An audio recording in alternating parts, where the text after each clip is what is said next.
Hello, नमस्कार. कशा आहात सगळेजण? सगळ्यांना श्री स्वामी समर्थ. टाईम सांगितल्या वेळेत सकाळचे 7:15 वाजलेले आहेत. सगळ्यांना गुड मॉर्निंग, शुभ सकाळ. वार सांगितल्याचा वार सोमवार आहे आणि तारीख आहे 30 मार्च आणि इकडं स्वयंपाक सुरू झालेला आहे. म्हणजे मी 10-12 दिवस झाले देवपूजा केलेली नाही. म्हणजे सुतूक आहे त्यामुळे पूजा झालेली नाही आहे. आता सगळं म्हणजे घरची साफसफाई होणार, गोधडी वगैरे धुणार, मगच पूजा वगैरे म्हणजे उद्या सगळं करायचं आहे साफसफाई वगैरे आणि बुधवारी मी पूजा करणार. म्हणजे पूजा नाही ते ना थोडंसं सोनं वाटत आहे. 10-12 दिवस झाले मी देवपूजा केलेली नाही तर आपली दिवसाची सुरुवात कशी देवपूजापासून होते. तर सुतका तरी पूजा करणं हे आपल्यालाच पाप असतं, त्यामुळे पूजा वगैरे आमच्यात केली जात नाही. तर इकडं डाळ शिजलेली आहे कुकरला, तिकडे चिंच ठेवलेली आहे आणि इथं झाडाला काल एक शेवग्याची शेंग म्हणजे मी योग्याची म्हणत होते, शेवग्याची शेंग लागलेली होती ती घेतलेली आहे. तर ही शेंग टाकून मी आज वरण बनवणार आहे आणि भात म्हणजे साधा सिंपल स्वयंपाक फक्त दोघांसाठी बनत आहे. तसं तर आज बारस आहे, काल एकादस आज बारस. तर आज सगळ्याच्या घरामध्ये काहीतरी गोड रेसिपी बनतात, पुरणपोळ्या बनतात. पण आपल्या इथं सुतूक वगैरे आहे, देवपूजासुद्धा मी केलेली नाही आहे, त्यामुळे काही नाही, जे रोजचा स्वयंपाक आहे तेच बनणार. तर चला अगोदर मी वरण बनवते. भात आणि गाजरं ठेवले तर गाजराची भाजी बनवणार आहे. एक दिवस बनलेली होती, आता दुसऱ्या वेळेलाही भाजी बनत आहे. म्हणजे जास्त बनवली तर खपत नाही आहे त्यामुळे. तर चला फ्रीजमधले गाजरं काढून घेते, वरण बनवून घेते, भात ठेवते याच कुकरमध्ये, म्हणजे वेगवेगळे भांडे होणार नाही, जास्त कुकर वगैरे होणार नाही. तर या कुकरचं ना वायसर व्यवस्थित नाही आहे, म्हणजे हे सगळीकडून ते पाणी बाहेर येत होतं आणि शिटी पण होत नव्हती. म्हणून मी अगोदरच गॅस बंद केला आणि खोलून बघितलं तर शिटी होत नव्हती. आणि तर एक वेळा मी टोपून धुवून घेतलं, म्हणजे वायसर पाण्यामध्ये टाकलं, थंड पाण्यामध्ये टाकल्यानंतर परत ते म्हणजे व्यवस्थित सिटी होते. किंवा आपण फ्रीजमध्ये ठेवलं तरी पण चालतं, म्हणजे हे सजेशन तुम्हीच दिलेलं होतं मला. जेव्हा हे वायसर लूज होतं ना त्यावेळेस फ्रीजमध्ये ठेवायचं, पण मी इथं थंड पाण्यात ठेवलेलं होतं थोडा वेळ आणि परत इकडे मी कुकरला हे लावलेले. आणि शेंगा पण मला टाकायचे होते, म्हणजे एकच शेंग आहे इथं झाडाला निघालेली आहे, तर ते शेंग मी चिरून घेतलेली आहे आणि त्याची अर्धीवट साल काढून घेतली. पूर्णपणे काढलं तर पूर्ण चोथा होतो त्याचा. आणि शेंग शेवटला टाकायच्या, डाळ शिजल्यानंतर एक शिटी देऊन घ्यायच्या. डाळीसोबत जर शेंग टाकली ना पूर्ण चुरा होतो त्याचा, ते शेंग साबूत बाहेर निघणारच नाही आहे, म्हणून मी नंतर टाकलेली आहे. आणि आणखीन एक शिटी देऊन घेऊया. आणि एक खरबूज मी काल चिरलेलं होतं, म्हणजे काल एकादश होती, तर खरबूज चिरलं पण कोणी खाल्लेलं नाही आहे त्याला, मीच थोडंसं खाल्लेलं होतं आणि बाकीचं तसंच उचलून फ्रीजमध्ये ठेवले. आणि जर असंच फळं खात नसले ना, म्हणजे आता खरबूज आहे, टरबूज आहे किंवा पपई अशा वस्तू ना साल काढून त्याच्या छोट्या छोट्या फोडी करून डब्यामध्ये भरून फ्रीजमध्ये ठेवायचं. छान थंड पण राहतं आणि जेव्हाही खायचं मन आहे त्या वेळेमध्ये आपण एका वाटीमध्ये घेऊन आपण चमच्यानं खायला खूप छान लागतं ते.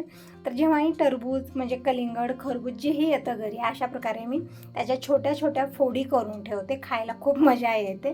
तर इकडे मी तेच काम करत आहे आता. तर म्हणजे 1-2 दिवस ठेवलं तरी पण असं आपण खायला घेत नाही. घरामध्ये लहान मुलं म्हणजे जेव्हा दीपक दिनेश होते तेव्हा तरी अशा वस्तू मी जेव्हा फ्रीजमध्ये ठेवत होत्या ना, मला माहितीही राहायचं नाही ते संपायचं, म्हणजे दीपक दिनेश दोघंजण खायचे ते. पण आता असं होतं आहे ना की जीही वस्तू आणतात ती तशाच राहतात, जीही खायचं आहे मला खायचं आहे. एक वेळा असं होतं ना की ते वेस्ट होतं म्हणून खाते, वेस्ट करण्यापेक्षा खाल्लेलं बरं म्हणून सगळ्या वस्तू मीच खात असते. तर इकडे खरबूजच्या फोडी मी करत होत्या, तेवढ्यात दूध आलेलं आहे. तर अगोदर मी दूध आणून ठेवलं, दूध नंतर गरम करायला घेणार आहे. अगोदर इकडे मी खरबूज वगैरे जे आहे ना चिरून डब्यामध्ये भरून फ्रीजमध्ये ठेवते आणि जी तर साल वगैरे झालेले सगळं अगोदर काढते. किचनवरती खूप जास्त हे पसारा पण वाटत आहे. तर झालेले चिरून आता डब्यामध्ये भरून पॅक करून ठेवायचं आहे, म्हणजे आरामात 2 दिवसही आपण हे ठेवू शकतो आणि जेव्हाही खायचं मन आहे त्यावेळेत आपण खायला घेऊ शकतो. तर ठेवलेल्याने इकडं बघू शकता डबे सगळे फ्रीजमधले काढलेले. तर आज भाजीमध्ये गाजराची भाजी बनणार आहे, शेवग्याची शेंग टाकून वरण आणि गाजराची भाजी मी बनवणार आहे. एक वेळा बनलेले आहे, फक्त आता जी राहिलेली गाजर आहे त्याची भाजी मी आज बनवणार आहे. तर इकडं कांदा मी चिरून घेतलेला आहे, हिरवी मिरची, कोथिंबीर सगळं काढून घेतलं आणि भाजी म्हणजे जे रोजचा स्वयंपाक आहे तेच बनवते, काही युनिक मी बनवत नाही आहे. म्हणजे काहीतरी वेगळ्या रेसिपी बनवल्या तर खाणार कोण, हा सगळ्यात मोठा प्रश्न आहे. घरामध्ये मुलं बाळं नसले ना असंच होतं की बनवलं तर खाणार कोण. आणि आता तरी असं झालेलं, जे गॅरेजमध्ये कामाला मुलगा होता तो पण 3-4 दिवस झालं सुट्टीवरती आहे, तो पण गेलेला आहे, बाबा पण महादेवाला गेलेले आहेत, फक्त मी आणि दिनेशचे पप्पा. आणि काल तरी असं झालं ना, काल एकादश होती, तर एक वेळा मी सकाळी फराळ बनवून दिलेला होता, त्यानंतर ते म्हणजे दुपारी न्यायला आलेच नाही, परत रात्रीच आले आणि जे फराळ होता ना उरलेला ते तसाच मी फ्रीजमध्ये उचलून ठेवलेला आहे. जसं वरीच्या तांदळाचा भात बनवलेला होता, साबुदाण्याची खिचडी, आमटी, हे सगळं तसंच राहिलेलं आहे. तर कितीही थोडंसं बनवा तरी पण राहतं. आणि मला अशी सवय ना, काहीही बनवा थोडंसं जास्तच बनतं माझ्याकडून, त्यामुळे ही रेसिपी उरतात. तर असं इकडं शेवयाची शेंग शिजलेली आहे. तर अगोदर मी काढून ठेवली प्लेटामध्ये आणि डाळ जी आहे ना मी वेगळ्या भांड्यात काढलेली आहे आणि यामध्ये टाकले मी मसाले. थोडंसं गरम पाणी करायला ठेवलेलं आहे तिकडं, म्हणजे आता वरणामध्ये टाकण्यासाठी. आणि एक ताई विचारत होत्या, ताई तू इतकं काम कसं करते? तर आता खरं सांगू, अगोदर अशी सवय होती ना, धावपळ दिवसभर व्हायची, पण आता माझी तितकी धावपळ पण होत नाही. कारण तुम्ही बघत असता दररोजचा रुटीन, फक्त साफसफाईची जी कामं असतात ती मात्र अगोदर जशी होती तशीच आहेत. पण स्वयंपाकामध्ये असं झालं एकदम कमी स्वयंपाक लागतो आणि कधी कधी जास्त पण होतं माझ्या हातावर. आणि आता असं झालेलं आहे 10-12 दिवस झाले देवपूजा पण करायची नाही. एकदम असं वाटतं ना की खूप सुनं वाटतं. काय विसरत आहे मी, काय हरवलेलं आहे, असं एक वेगळंच रुटीन झालेलं आहे आजकालचं. कारण सुतूक आहे, सुतकामध्ये पूजन वगैरे केलं जात नाही. आणि काल एकादश होती, एकादशीचा उपवास, परत देवपूजा नाही. मला वेगळंच वाटत होतं, म्हणजे एकादश असल्यासारखं वाटत नव्हतं. आज वारस आहे, सणासारखंही मला वाटत नाही. कारण आपली दिवसाची सुरुवात देवपूजापासून होते आणि एक दिवसही देवपूजेला मला लेट झाला ना, इतकं सोनं वाटायचं की मी काय विसरत आहे. अगोदर मी 10 कामं ठेवायची आणि देवपूजा करायची, पण आता असं झालेलं नाही की 10-12 दिवस झालं देवपूजाने एकदम सोनं मला वाटत आहे. काय माझ्या जीवनातलं गेलेलं आहे असं वाटत आहे. पूजा पुनस्कार जे सणवार आपण करतो ना, यामध्येच आपल्या मनाला एक वेगळी शांतता, प्रसन्नता असते. पण तेच नसल्यानं असं वाटतं ना, एकदम सुनं वेगळंच वाटत आहे. स्वयंपाक करा आणि जेवण करा असं झालेलं आहे आजकालचं रुटीन. आणि जे डाळीदुळी आहेत ते कामं मात्र मी काढलेली आहेत. आता मागं तुम्हाला 3-4 दिवस व्हिडिओ आलेला नाही आहे, तेव्हा मी दिवसभर हेच कामं करायचे. म्हणजे स्वयंपाक करायचं आणि ते डाळीदुळी जी आहे ते पाकडायचं, वेचायचं, उन्हाला टाकायचं आणि परत भरून ठेवायचं. हाच माझा रुटीन झालेला होता, त्यामुळे हे व्हिडिओ तुम्हाला आलेले आहेत. आणि तब्येत पण थोडीशी अशीच चाललेली होती माझी. तर असं इकडं तुम्हाला बोलत मी वरण बनवलेलं आहे. म्हणजे शेवग्याची शेंग मी नंतर टाकली फोडणीमध्ये आणि जे मिक्स केलेलं वरण होतं ते टाकलं, मसाला टाकलेला आहे. मस्त असं शेवग्याचं वरण बनलेलं आहे. आता इकडं मी गाजरं चिरून घेते भाजीसाठी. तर गाजरं आणून 3-4 दिवस झालं, त्यामुळे ठेवल्याच ते थोडेसे असे मऊ पडलेले आहेत. काही नाही, सगळे गाजरं मी चिरून घेते आणि लसूण टाकून तडका देणार आहे. खूप छान टेस्टी भाजी बनते. म्हणजे आता खूप जणांना गाजराची भाजी तितकी आवडत नाही, थोडीशी गुळमुट होते असं पण म्हणतात. पण तसं जर वाटत असलं तर थोडीशी मसूरची डाळ टाकून बनवा किंवा मुगाची डाळ टाकून बनवायची, खूप छान टेस्टी भाजी बनते. तर इकडं सगळे गाजर मी अगोदर साल काढून घेतले आणि गाजराच्या छोट्या फोडी करून घेतल्या, कोथिंबीर चिरून घेतली. आणि इकडे बघू शकता विनाकारण शिंका येतात दिवसभर, असाच प्रकार आहे. म्हणजे काही मला सर्दी वगैरे काही झालेली नाही आहे, तरी पण दिवसभर शिंका येतच असतात. आता काय झालेलं आहे काय माहिती, अगोदरपासूनच हा प्रॉब्लेम झालेला, म्हणजे 3-4 वर्ष झालं तर हा असा प्रॉब्लेम आहे की दिवसभर शिंका येतच असतात मला. तर असं इकडं मी सगळी तयारी करून घेतली. कढई ठेवलेली आहे, 2 चमचे तेल घेतलं, मोहरी, जिरं, कढीपत्ता, लसूण टाकलेलं, परतून घेतल्यानंतर यामध्ये मी गाजराच्या फोडी टाकलेल्या आहेत आणि छान परतून घेतलं फोडणीमध्ये. आणि इकडं माझं बोलणंही सुरू आहे, म्हणजे दीपकचा फोन आलेला आहे. तर इकडे 3 कामं होत आहेत, स्वयंपाकही बनत आहे, दीपकला बोलणंही होत आहे आणि व्हिडिओ पण बनत आहे. म्हणजे सकाळचा रुटीन थोडासा असा असतो ना धावपळीचा. म्हणजे आता थोड्या वेळा दिनेश पप्पा येतील टिफिन नेण्यासाठी, तर ते येईपर्यंत मला पूर्ण स्वयंपाक बनवून टिफिन भरून ठेवायचं असतं. आणि त्यांना पण असं झालेलं ना की वेळेची कमी, गॅरेजमध्ये कोणी नाही, आता एकटे झालेले. जे गॅरेजमध्ये कामाला मुलगा होता तो पण सुट्टीवरती आहे, 3-4 दिवस झाले, त्यामुळे त्यांना घरी येणं होत नाही. आल्यानंतर थोड्या वेळी थांबत नाहीत, अगोदरच घाई खूप असते त्यांना. आता तर इतकी घाई की टिफिन अगोदर हातात द्यावं लागतं नाही हो. तर येईपर्यंत मी टिफिन भरून ठेवते. तर आलेले आहेत आणि खाली फपई लागलेले 2-3, तर ते फपई तोडत आहेत. तोपर्यंत मी पटकन ज्वारीच्या भाकरी करते आणि टिफिन भरून ठेवते, कारण थांबणार नाही ते जास्त वेळ, घाई खूप असते त्यांना. तर आज सकाळी थोडीशी घाई झालीच मला पण. तर इकडे दुर्डी पण रिकामी करून घेतलेली नाही, तोपर्यंत भाकरी इथंच ठेवलेली आहे. म्हणजे भाकरी जास्त नाही बनवायच्या, फक्त 2 भाकरी मला बनवायची. जास्त बनवलं तर खपत नाही आणि उन्हाळा असल्यामुळे सगळ्या वस्तू असं होत आहेत ना, भाज्या वगैरे जास्त बनल्या तर खराब होतात, संध्याकाळपर्यंत राहत नाही आहेत आणि भाकरी हडकून जातात. तर इकडं बघू शकता फक्त 2-3 भाकरी मी केल्या आणि पपया पण 2-3 तोडलेल्या आहेत. आणि इथं टी टेबलवरती ठेवले आणि टिफिन घेऊन गेलेले आहेत. आणि इकडं बनलेलं आहे आता माझ्यासाठी चहा. म्हणजे आतापर्यंत घाई गडबड होती, आता निवांत बसून मी चहा घेतला. आणि हे पपया जे आहेत ना आता म्हणजे जास्त पिकलेले आहेत 2, आणि एक पपई जी आहे ना ती ठीक आहे, म्हणजे 2-3 दिवस ठेवून खाऊ शकतो, त्याला अर्धवट पिकलेली आहे. पण जे जास्त पपया पिकलेले आहेत ना, तर एक पपई यामधली मी चिरून फोडी करून एका डब्यामध्ये भरून फ्रीजमध्ये ठेवणार आहे, जसं मी खरबूज ठेवलेलं आहे.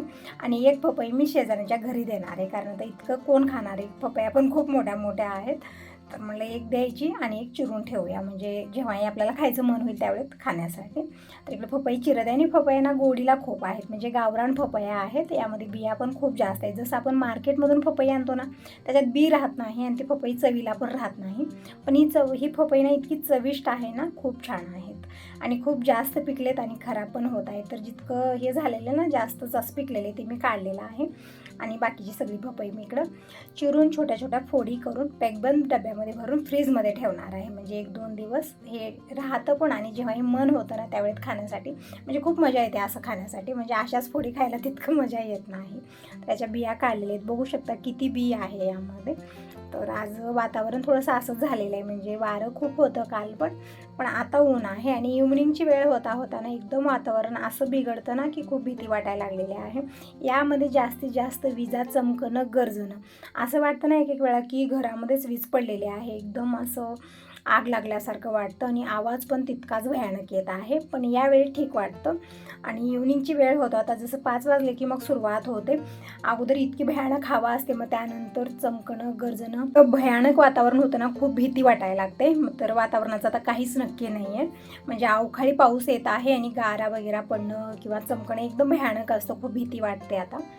आणि आता शेतामध्ये आंबे, ज्वारीच्या राशी पण आणखीन कुणाचे झालेले आहेत, कुणाचे झालेले नाही आहेत. तर ज्वारी आहे, खूप नुकसान पण होत आहे. आणि आंबे तरी आता आंब्याची वाटच लागणार आहे, कारण वातावरणच असं झालेलं आहे. तर असं इकडं तुम्हाला बोलत बोलत हे पपयाच्या मी सगळ्या फोडी केलेल्या आहेत. आणि एक पपई मी चिरून शेजाऱ्यांच्या घरी देणार आहे. तर एक पपई चिरून मी ठेवलेले फ्रीजमध्ये, आणि खरबूज मी सकाळी चिरलेलं होतं ते पण डबा भरून ठेवलेला आहे. तर हे फ्रूट आता 2 दिवस तरी चालणार आहे, कारण खाणार मी एकटीच आहे. दिनेश पप्पा रात्री येतात, थोडंसं खातात आणि म्हणतात की आता काही नको, फक्त जेवण करतो, असं असतं त्यांचं. जेही खायचं आहे मलाच खायचं आहे. तर इकडं ही जी पपई थोडीशी खराब झालेली आहे ना, म्हणजे जास्त पिकलेल्या झाडावरती, त्यामुळे थोडंसं असं झालेलं आहे. तर तितका हिस्सा मी काढलेला आहे आणि बाकीचं मी नेऊन देते. तर खूप मोठ्या मोठ्या असतात, घरच्या घरी हे खाणं काय मला, म्हणजे घरामध्ये 2-4 ठीक आहे, पण मी एकटी किती खाणार ना. तर अगोदर देऊन येते, बघू शकता किती बिया आहे त्यामध्ये. तर 2-3 घरामध्ये पपई मी देऊन आलेली आहे. तर बघू शकता आज ऊन किती भयानक ऊन आहे. आता हे ऊन ना फक्त 4 वाजेपर्यंत राहतं, त्यानंतर एकदमच हे ऊन पण गायब होतं आणि एकदम भयानक वातावरण होतं. तर ते पपया देऊन आलेले आहे मी. आणि नंतर खूप सारे भांडी वगैरे झाले होते, सगळी भांडी घासून घेतली. कपडे धुवून टाकलेले आहेत, कपडे पण जास्त राहत नाहीत, म्हणून मी आजकाल मशीनला कपडे लावत नाही, हातानंच धुते.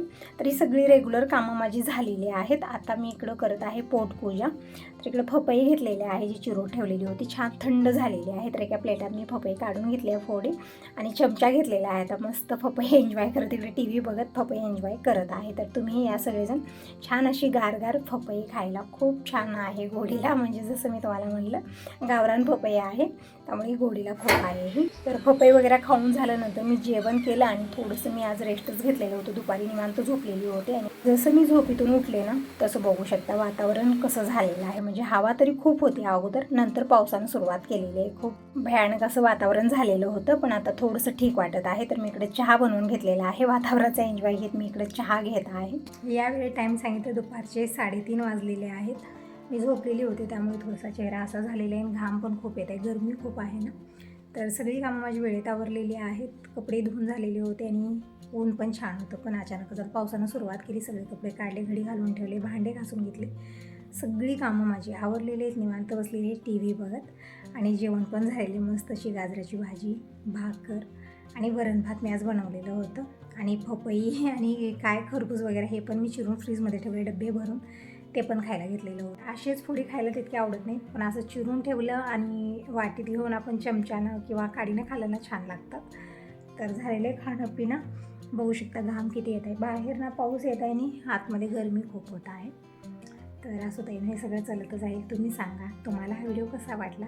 चांगला वाटला असेल तर व्हिडिओला लाईक करा, पहिल्यांदा बघत असाल तर चॅनलला सबस्क्राईब करा आणि कमेंट करून नक्की सांगा तुम्हाला माझे व्हिडिओ कसे वाटतात. तर आता बाय बाय, टेक केअर सर्वांना. श्री स्वामी समर्थ. भेटूया नेक्स्ट व्हिडिओमध्ये.